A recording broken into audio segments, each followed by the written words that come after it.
ISRO mission की निश्चितता और अनिश्चितता के बीच बहुत ही महीन अंतर होता है, जिससे कि एक मिशन सफल या असफल होता है। लेकिन ना हम थके, ना हम हारे। हमने पिछली कमियों को सुधारते हुए आज पूरी तरह से आश्वस्त किया है कि लैंडर मॉड्यूल निश्चित तौर पे चंद्रमा के सतह पर सेफ और सॉफ्ट लैंडिंग करेगा।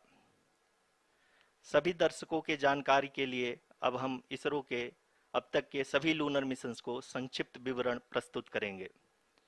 जी हाँ, इसरो का पहला मून मिशन चंद्रयान-1 अक्टूबर 2008 में पीएसएलवी रॉकेट के द्वारा सफलतापूर्वक प्रक्षेपित किया गया था।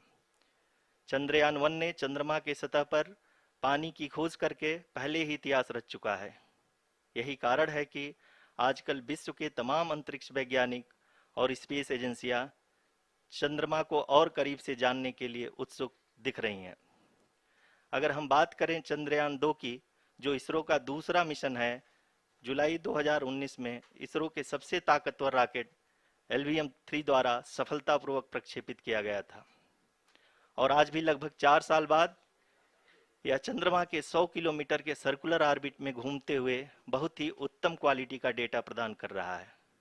मिशन के प्रारंभ में इसकी आयु 1 साल निर्धारित की गई थी, परंतु LVM-3 द्वारा बहुत ही सटीक इंजेक्शन और मिशन मैनेजमेंट की वजह से चंद्रयान-2 काफ़ी लंबे समय तक कार्यरत रहेगा।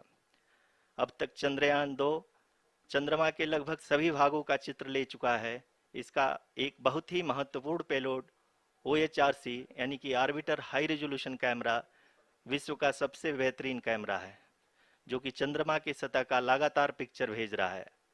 अब मैं ROC जी से निवेदन करूंगा कि वो आप लोगों को इसरो के वर्तमान मिशन चंद्रयान-3 के बारे में बताएं। अभी आपने मिश्रा जी के द्वारा सुना इसरो के अब तक के लूनार मिशंस का विवरण। अब चलते हैं towards Chandrayaan-3, the follow-up mission of Chandrayaan-2, which has been designed to accomplish our mission goals. The primary objective of Chandrayaan-3 mission is the demonstration of safe and soft landing on the lunar surface. This demonstration is a critical aspect for ISRO's future interplanetary missions. In addition to this, the mission objectives also include demonstration of roving capability and conduction of in situ scientific experiments on Moon's surface. Carried on the shoulders of India's heaviest rocket LVM-3 on the 14th of July, Chandrayaan-3 was placed in the precise elliptic parking orbit of size 170 by 36,500 kilometers.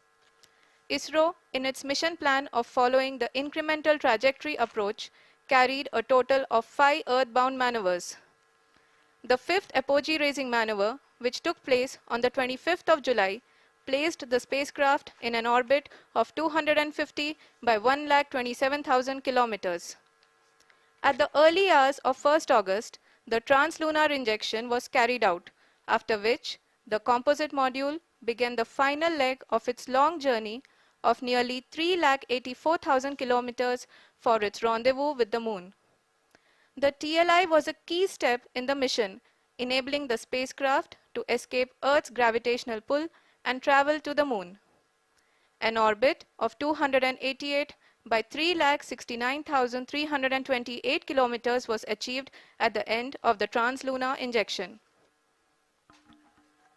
जी हाँ, translunar injection किसी भी interplanetary mission के लिए बहुत ही आवश्यक परंतु कठिन operation होता है।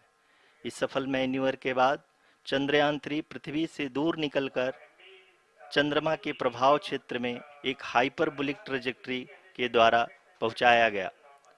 पुनः 5 अगस्त 2023 को लूनर ऑर्बिट इंसर्शन के द्वारा चंद्रयान-3 को 160 किलोमीटर के पेरिलून और 18,000 किलोमीटर के अपोलून के साथ चंद्रमा के इलिप्टिकल ऑर्बिट में स्थापित कर दिया गया। TLI के तरह LOI भी एक बहुत जटिल ऑपरेशन होता है। इसमें हमें यह ध्यान देना आवश्यक होता है कि उपग्रह के वेगमान को एक निश्चित बिंदु से घटाया जा सके, अन्यथा उपग्रह चंद्रमा के प्रभाव क्षेत्र से बाहर निकल जाएगा। LOI के सफलतापूर्वक परिचालन के बाद चंद्रयान-3 की कक्षा को 4 बार और परिवर्तित किया गया। इस दौरान चंद्रमा की अधिकतम ऊंचाई को घटाकर 160 किलोमीटर कर दिया गया।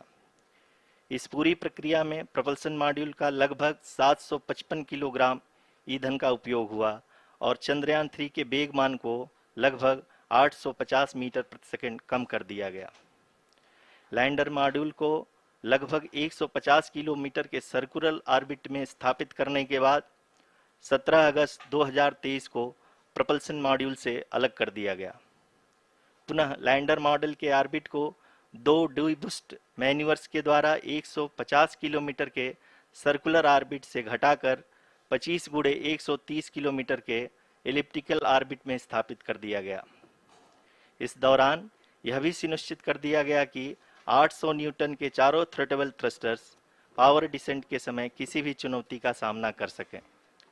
लैंडर मॉड्यूल इस ऑर्बिट में 4 दिन तक चंद्रमा की परिक्रमा करता रहा ताकि इसके सभी सब सिस्टम को पावर डिसेंट से पहले कार्यात्मक रूप से वेरीफाई और वैलिडेट किया जा सके। इस दौरान